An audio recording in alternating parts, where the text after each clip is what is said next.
Good morning to you, viewers. Well, let's begin what's trending. The chairman of the Independent National Electoral Commission, Professor Mahmood Yakubu, on Tuesday announced that the commission has commenced its post-election review and has identified 215 electoral offenders that will face prosecution. Yakubu made the comments during a meeting with resident electoral commissioners at the INEC headquarters in Abuja. The chairman further acknowledged that there were some challenges during the 2023 general election, but despite divergent opinions about the outcome of the election, the overall outlook suggested that it was a fair reflection of a complex multi-party democracy. Compared to some previous elections, we believe that the 2023 general election was one of the most meticulously prepared for in recent times. Learning from previous experiences, we started preparations immediately after the 2019 general election, carefully ticking the necessary boxes over a 4-year period. Among the positive stories is that the security challenge which threatened to derail the elections did not materialize. Concerns that the polls will be disrupted by the perennial insecurity across the country fizzled out on election day, as the elections were largely peaceful.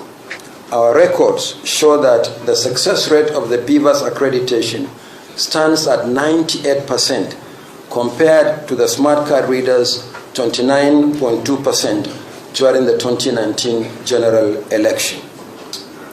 Our record shows that these elections have produced the most diverse outcomes ever produced since 1999. We are presently looking at all the evidence of infractions during the election, including the prosecution of electoral offenders.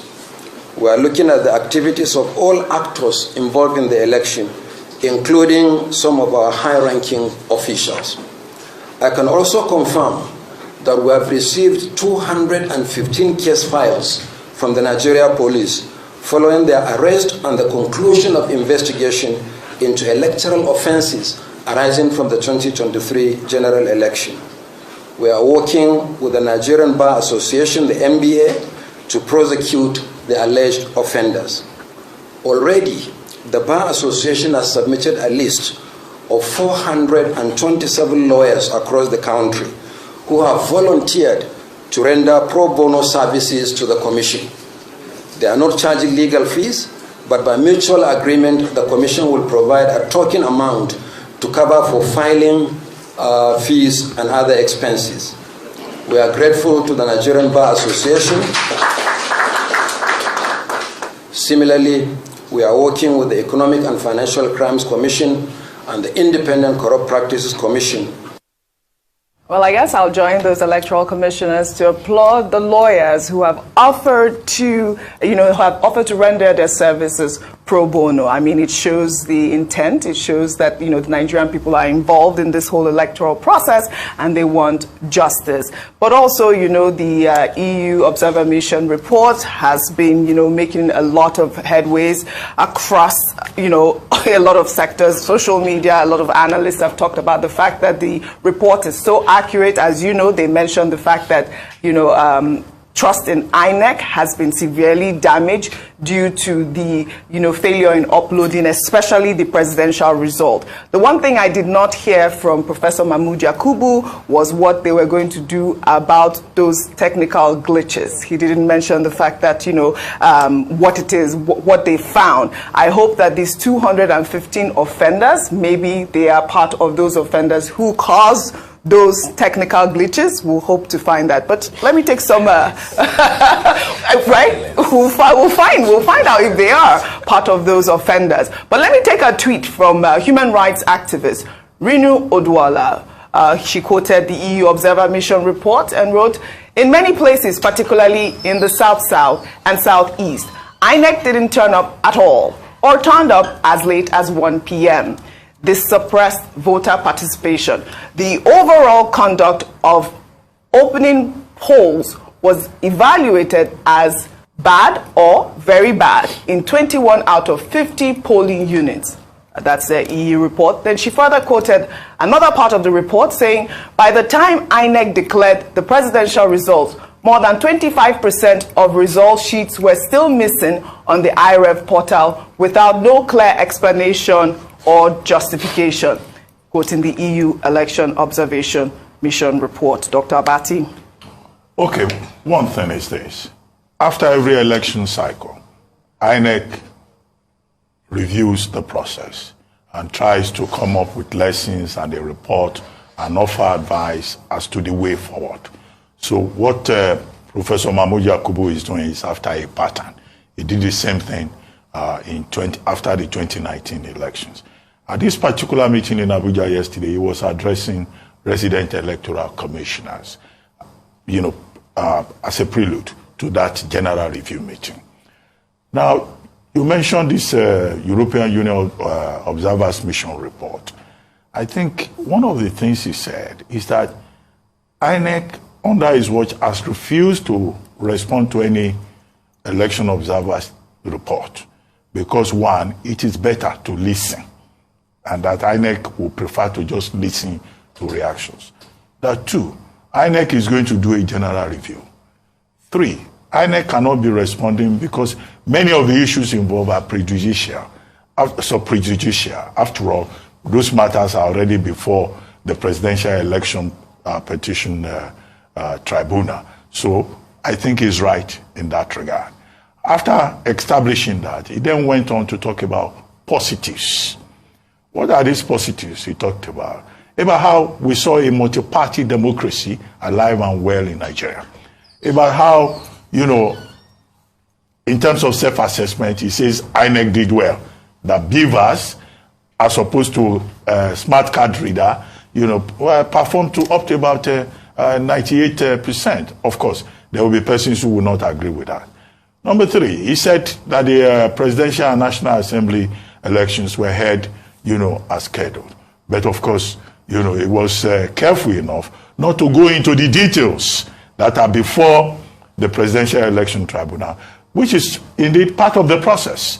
The tribunal will come up with its own findings. After all, that same yesterday, when he was addressing resident electoral commissioners, was when APC was presenting his case and INEC was closing his case and all of that at the tribunal. Okay, but he then talked about challenges.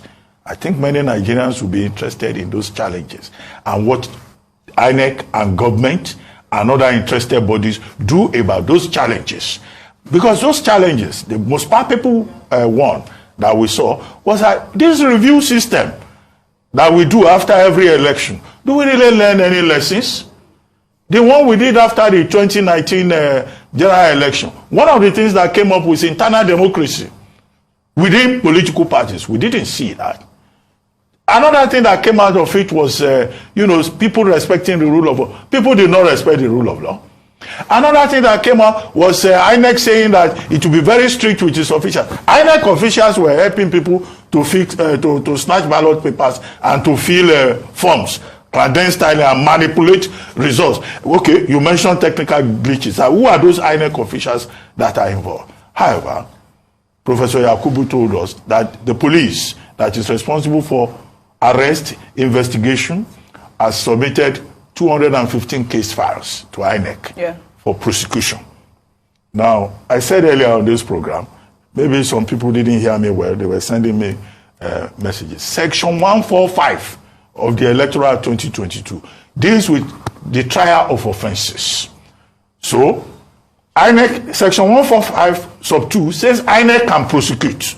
However, opinion is divided on that. Some lawyers say, no, INEC doesn't have such powers, that it's only the AGF or the police that can prosecute, because electoral offense is a criminal offense.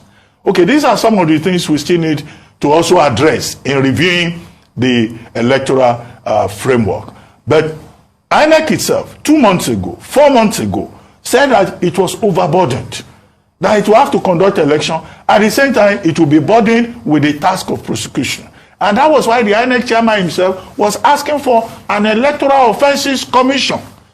And which was why I argued earlier that this 10th National Assembly, that's one of the things it will have to address. And many of the other recommendations as contained in the Waste Commission report, which nobody has acted upon. Because Nigerians would like to see those 215 offenders Absolutely. prosecuted Absolutely. and sanctioned, including INEC officials and their ad hoc agents. And how did the number reduce from 774 that the legal advisor of INEC told us 2 months ago? How did it come down to 215? Did the police choose to just forgive some of the offenders? Yes. Or they could not establish any prima facie case against them, as it were? Very good question. Rufai. Audrey, I love Nigeria. I love Nigeria too. I know this country will work, but currently it's a funny scene we have. If we want to build a country, we tell ourselves the truth. The first question I'd like to ask INEC, because INEC has finished his deposition in court now. They finished his defense. They finished their defense. What happened as regards the glitch? Is it also part of their review? After the defense, we did not even see. So now I'm as confused as the first time they talked about the computer glitch. Because after the defense, I have not seen anywhere the real reason for the glitch was talked about and where it was enunciated, a technical report on the glitch. Secondly, INEC said the police sent forward 215. What you laugh? Same police that a police chief was coming to defend somebody that made a very incendiary statement. Same police chief defending him on live TV. So is it the police that wants to help prosecute electoral offenders? Did you also see the part of the report that said the police watched on as ballot boxes were snatched? Didn't we see on live TV that day, and I came and I challenged the police here? Was it in Lekki or around that area, Ekate, where people were taking ballot and the police officer was just looking, and the police spokesperson said it was just one officer, he couldn't challenge them in return? Didn't we see how police officers were taking ballot boxes away in rivers? Didn't you see the video? Absolutely. So it's the same police that want to give electoral offenders to INEC to prosecute. We are joking. And why do lawyers even have to prosecute pro bono? Can't INEC put some money aside for its own litigation in its budget every year? How is he spending his own money for litigation? You see, the reason why we talk about election review and nothing happens is because personal interest is more than institutional interest. It's as simple as that. And it's not today we've been hearing about cases like this. As long as you have a personal interest that overrides institutional interest, our institutions become suspect and they're easily swayed. And that's why to defend our institutions become problematic. If we want to make elections work, the day the key stakeholders in Nigeria decide to have free and fair elections, we'll have free and fair elections. As we speak today, we have not decided. And that's why it's still about who can manipulate the system better. Right. Also, Electoral Offences Commission, I think even the first step of the review is INEC going back to the Uwais report. Till date, we've been talking about Electoral Offences Commission. Since Uwais report, we forget in a hurry, Uwais report was 2008, 2009. And today we have not done anything. It just shows we are not ready. All right. Also, the electoral laws that we have seen many lacunas. We have started this 10th National Assembly. How are they going to review those laws? Are they going to do it? We are not ready. This was the same INEC law that President Muhammadu Buhari chose not to sign before he finally signed it after he had won elections in 2019. Another question we would like to ask INEC. Yes, the BVAS system worked. There was better accreditation and all of that. But will INEC also tell us where they keep the data that they had to wipe out the BVAS accreditations when they wanted to do the governorship election? All right. Because there are many questions we should ask in this review. And if we have not, if INEC is not ready to forensically analyze what constituted the technical glitch they've not given us a report for, I don't think the review has started. So we know how to make Nigeria work. But today, because it still favors a few lot of us, we continue in our ways. But I know this country will do well. It will rise up and it will achieve its full potential one day. But today, the key stakeholders are not ready. Well, all right.